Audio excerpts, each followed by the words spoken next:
Fantinel. Enquanto registra a presença do nosso amigo Tassimer, presidente do Sindicato dos Rodoviários, que estivemos juntos numa janta com os servidores da Codeca sábado. Fantinel, com a palavra. Obrigado, senhor presidente. Eu queria também parabenizar o vereador Felipe pela proposição. Queria dizer que, como a Marisol, eu também não faço parte de lista nenhuma, mas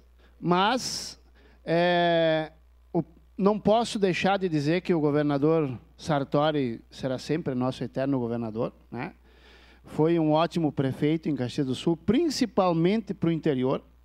Hoje, se você passar em 10 casas do interior, 9 aplaudem ainda Sartori pelo trabalho que fez como nosso prefeito.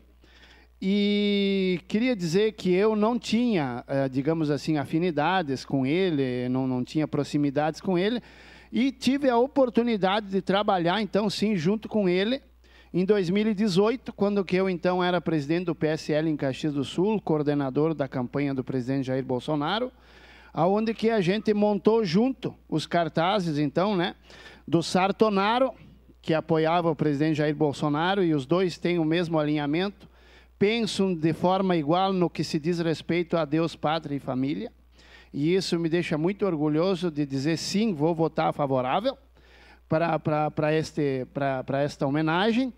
E vi também, nesse período que trabalhamos juntos na campanha, a sua humildade, o seu entendimento, a sua simplicidade em compreender as diferenças e entender, como o vereador Felipe falou, que é juntos que a gente constrói um lugar melhor. Então, votarei sim quando que for possível, senhor presidente.